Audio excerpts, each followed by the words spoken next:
CM news आपल्या बातम्या आपलं चॅनेल। सातारा जिल्ह्यामध्ये बँकेच्या 23-24च्या या आर्थिक वर्षामध्ये बँकेस करपूर्व विक्रमी नफा झालेला आहे। तो नफा 179 कोटी 41 लाखाचा नफा झालेला आहे। या आर्थिक वर्षात बँकेने 31 कोटी 18 लाख रुपयाचा आयकर भरलेला असून 148 कोटी 22 लाख इतका करोत्तर नफा बँकेस या वर्षी झालेला आहे। बँकेच्या ठेवी 10,511 कोटी 50 लाख रुपयाच्या असून एकूण कर्जे 7,293 कोटी 35 लाखाची झालेली आहे। बँकेचा संमिश्र व्यवसाय हा 17,804 कोटी 85 लाख झालेला आहे। बँकेच्या स्वनिधीमध्ये 83 कोटी 39 लाख इतकी भरीव वाढ करण्यात संचालक मंडळ यशस्वी झाले असून एकूण स्वनिधी 988 कोटी 61 लाख इतका स्वनिधी बँकेचा झालेला आहे। रिझर्व्ह बँकेच्या मार्गदर्शक सूचनांप्रमाणे सरकारी कर्जरोख्या आणि बँकांमधील सुरक्षित गुंतवणूक 988 कोटी 61 लाख झालेली आहे। बँकेचे ढोबळ अनुत्पादन कर्जे म्हणजे ग्रॉस NPA या आर्थिक वर्षात रुपये 41 कोटी 23 लाख असून एकूण कर्जाशी हे प्रमाण फक्त 0.57% आहे। ढोबळ NPAचे प्रमाण देशातील सर्व बँकांमध्ये कमी आहे। निव्वळ अनुत्पादक कर्जे म्हणजे नेट NPA प्रमाण गत 17 वर्षे 0% राखण्यात संचालक मंडळाला यश आलेलं आहे। बँकेने आपल्या या नफ्यामधून शेतकऱ्यांसाठी दरवर्षीप्रमाणेच भरीव तरतुदी यावर्षीही केलेल्या आहेत। शेतकऱ्यांच्या पाल्यांना उच्च शिक्षणासाठी दिलेल्या शैक्षणिक कर्जावर व्याज परताव्यासाठी 2 कोटी 49 लाख रुपये तरतूद केलेली आहे।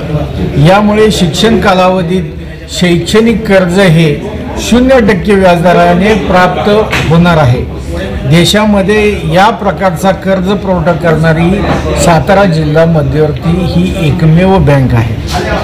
बँकेने विकास सेवा संस्थांना मध्यम आणि दीर्घ मुदत कर्ज वसूलपात्र हप्त्यावर 5.5 ते 8% व्याज सवलत दिली आहे। म्हणजे एकूण सभासदांना फक्त 5% व्याजाची आकारणी होणार आहे आणि त्यासाठी रुपये 5 कोटी व्याज परतावा तरतूद केलेली आहे। शेतकरी अनुत्पादक कंपन्यांना प्रोत्साहन म्हणून 6,18,000ची तरतूद केली। व्यक्तिगत गोडाऊन बांधकाम व्याज प्रोत्साहनासाठी 1,84,000ची तरतूद केली आहे। शेतकरी कॅश क्रेडिट वसुली प्रोत्साहन व्याज परतावा योजनेसाठी 1 कोटीची तरतूद केलेली आहे। विकास सेवा सोसायट्या करण्यासाठी बँकेने विविध तरतुदी केलेल्या आहेत। ज्या विकास सेवा संस्था 2024 मध्ये ज्या विकास सेवा संस्थांनी चांगल्या पद्धतीचं कामकाज केलेलं आहे अशा एकूण 14 संस्थांची निवड बँक करणार आहे आणि त्यातून जिल्हा पातळीवर एकूण 3 पुरस्कार देण्यात येणार आहेत। ते साधारण पहिला क्रमांक 51,000 रुपये, द्वितीय क्रमांकाला 41 आणि तिसऱ्या क्रमांकाला 31,000 रुपयाची तरतूद करण्यात आलेली आहे। तसेच तालुका स्तरावरील 11 तालुक्यामधील 11 संस्थांना प्रत्येकी 21,000 प्रमाणे बक्षीस त्यांना देण्यात येणार आहे आणि यासाठी एकूण 3,54,000ची तरतूद बँकेने आपल्या नफ्यामधून केलेली आहे। देश पातळीवरील बँक पातळीवर ज्या संस्था 100% वसुली करण्यात यशस्वी झालेल्या आहेत अशा बँकांना 50,000 प्रतिसंस्थाप्रमाणे 940 संस्थांना 4,70,00,000 रुपयाची तरतूद करण्यात आली आहे. सन 8-9 पासून आत्तापर्यंत बँकेने संलग्न विकास सेवा संस्थांना वसुली प्रोत्साहनपर प्रत्येक संस्थेस 3,82,500 प्रमाणे रक्कम अदा केली आहे. संस्था पातळीवर 100% वसुली करणाऱ्या संस्थांना 20,000 प्रतिसंस्थाप्रमाणे 100% संस्थांना गौरव निधीसाठी 20 लाखाची तरतूद केलेली आहे. विकास संस्था गोडाऊन व इमारत बांधकाम व्याज परताव्यासाठी 65,67,000 तरतूद केली आहे. यामुळे विकास सेवा संस्थांना गोडाऊन आणि कार्यालय बांधकामासाठी 0% व्याजदराने कर्ज उपलब्ध होणार आहे. राखीव निधीसाठी 21,72,00,000ची तरतूद केलेली आहे. शेती पतस्थैर्य निधीसाठी 12,75,00,000ची तरतूद केलेली आहे. इमारत निधीसाठी 1 कोटी, धर्मादाय निधीसाठी 5 लाखाची तरतूद केलेली आहे. गुंतवणूक चढ उतार निधीसाठी 5 कोटीची तरतूद केलेली आहे. संशयित व बुडीत कर्ज निधीसाठी 21,67,00,000 इतकी भरीव तरतूद केलेली आहे. टेक्नॉलॉजी डेव्हलप फंड करता 7,50,00,000ची तरतूद केलेली आहे. सोने भाव चढ उतार निधीसाठी 50 लाखाची तरतूद केलेली आहे.